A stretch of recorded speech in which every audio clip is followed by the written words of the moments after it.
Assalamualaikum warahmatullahi wabarakatuh. Bismillahirrahmanirrahim. Saudara-saudari, muslimin muslimah, sahabat-sahabatku yang dikasihi sekalian, salah satu dari sekian banyak nikmat Allah Subhanahu wa ta'ala yang setiap hari dan setiap saat kita gunakan untuk kita syukuri, dan jangan kita salah gunakan. Yang ada dalam tubuh kita ini adalah lidah. Rasulullah sallallahu alaihi wasallam dalam sebuah hadis yang diriwayatkan oleh Al-Bukhari, baginda bersabda, salamatul insan fi hifzil lisan, yang bermaksud keselamatan manusia tergantung pada kemampuannya menjaga atau mengawal lisannya.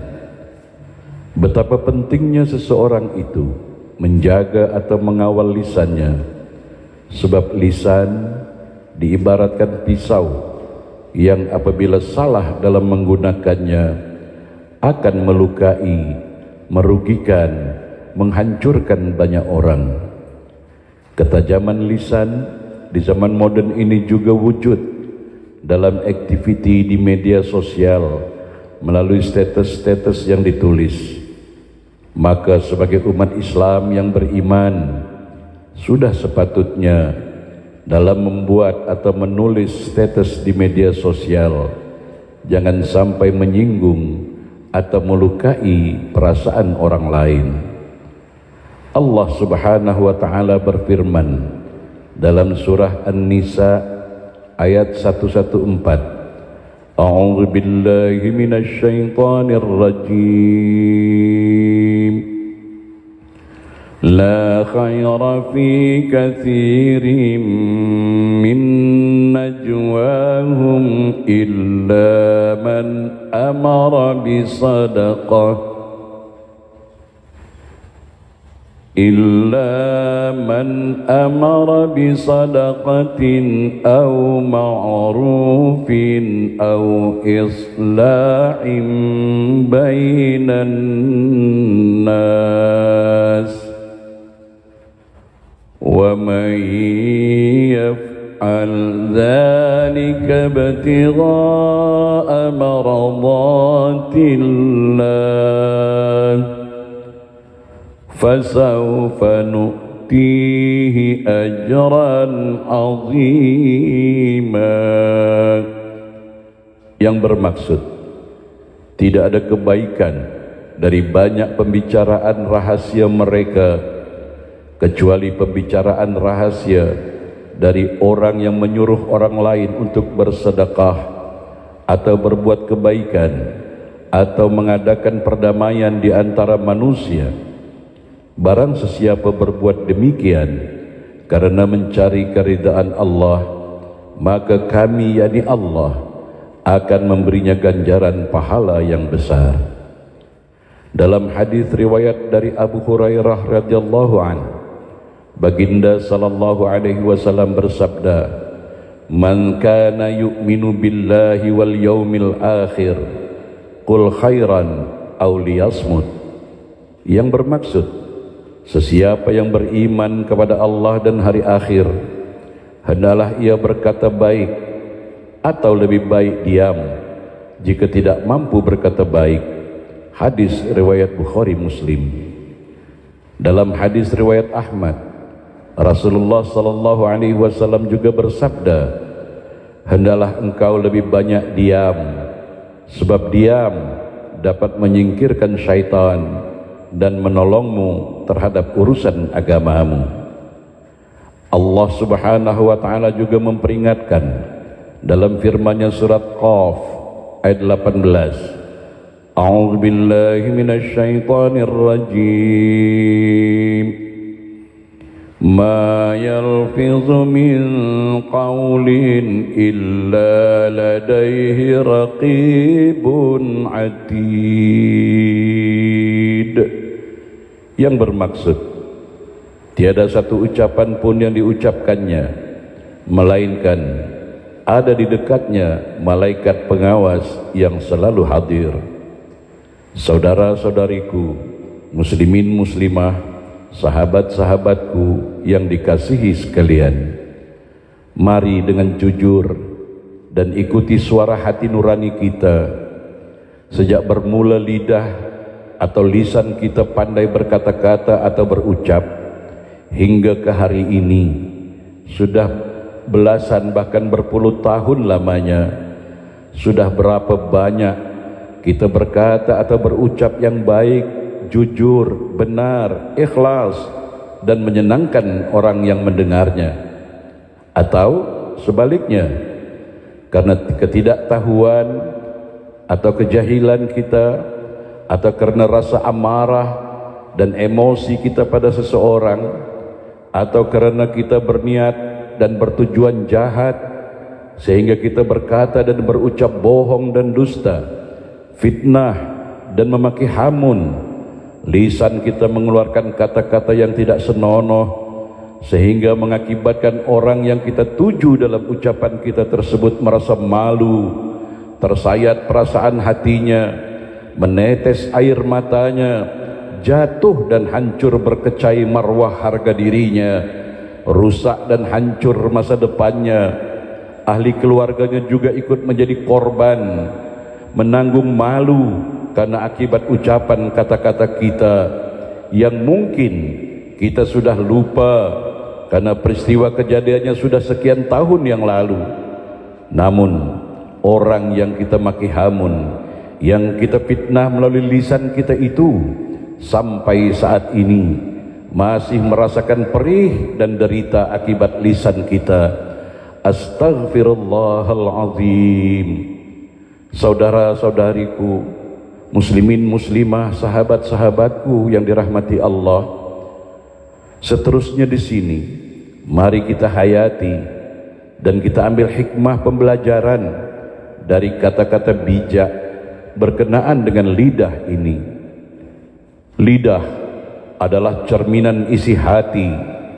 Maka jika Anda ingin mengetahui isi hati seseorang, maka cermatilah apa yang lidah mereka ucapkan. Biasakanlah menjaga lisan dan tulisan kita. Sesungguhnya lisan dan tulisan merupakan cerminan kepribadian dan apa yang ada dalam hati kita. Jika yang keluar itu baik, maka itulah cerminan baiknya kepribadian dan hati kita. Demikianlah juga sebaliknya. Lidahmu jangan kamu biarkan menyebut kekurangan orang lain, sebab kamu pun punya kekurangan dan orang lain pun punya lidah. Arif dan bijaksana adalah sebuah pohon yang tumbuh bersemi di hati dan buahnya ada pada ucapan lidahnya. Lidah hanyalah seketul daging kecil yang lembut, namun ia mampu merusak ikatan yang paling kokoh dan menghancurkan hubungan yang paling kuat. Lidah itu seperti singa. Jika kamu membiarkannya lepas, ia akan melukai seseorang. Wajah yang hodoh dan kotor tidak akan menyakiti hati, tetapi lidah yang kotor pasti akan menyakiti hati orang lain. Mengetahui isi hati seseorang adalah hal yang tidak mungkin, tetapi isi hati akan tergambar dari sikap, ucapan dan percakapan. Ucapan yang baik bagaikan bunga teratai yang keluar dari mulut, sedangkan ucapan yang buruk seperti bisa ular yang disembur dari mulut. Disakiti dan terluka oleh lidah, bekas dan kesannya lebih dalam dan susah hilang dibandingkan luka oleh pedang. Mulut diciptakan di depan supaya kita tidak membicarakan orang di belakang. Sesungguhnya seseorang hamba ada yang datang pada hari kiamat nanti dengan membawa kebaikan-kebaikan sebesar gunung, namun sayang 1000 sayang, dia merasakan akibat dari ucapan lidahnya telah menghancurkan dan memusnahkan kebaikannya itu semua. Saudara-saudari, muslimin muslimah dan sahabat-sahabatku yang dikasihi sekalian, betapa pentingnya kita menjaga dan mengawal lidah kita, dan kiranya dapat menjadi renungan dan mengambil pembelajaran serta berazam untuk mengamalkannya, agar kita berhati-hati dalam berbicara, dalam berucap, dalam berkata-kata. Menjaga dan mengawal lidah memang bukanlah sebuah perkara mudah, terutama saat berhadapan dengan orang lain. Ada pepatah yang mengatakan, mulutmu harimaumu. Jadi sangatlah penting untuk berpikir lebih dahulu sebelum berbicara atau berucap. Betapa bahayanya jika kita tidak dapat menjaga lidah, hati orang lain dapat terluka akibat sebuah ucapan. Tak mudah menyembuhkan hati yang tergores karena ucapan, meski tak berbekas, akan selalu terngiang bahkan hingga akhir hidupnya. Saudara-saudari, muslimin muslimah, sahabat-sahabatku yang arif bijaksana, semoga dengan tazkirah ini kita semua dapat menyadari dan berusaha dalam sisa-sisa usia kita yang entah tinggal berapa lama lagi ini, kita dapat memperbaiki, menjaga, mengawal lidah kita ketika kita mengeluarkan kata-kata dalam berucap. Dan semoga dikala kita akan meninggalkan dunia yang fana ini, lidah kita, lisan kita, ucapan kita dapat mengucapkan kalimah tauhid, la ilaha illallah Muhammad Rasulullah, insyaallah, amin ya rabbal alamin. Sekian, semoga bermanfaat, dan mohon maaf kalau ada tersalah kata. Terima kasih atas perhatiannya. Sampai jumpa lagi pada episode-episode berikutnya. Wassalamualaikum warahmatullahi wabarakatuh.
صاح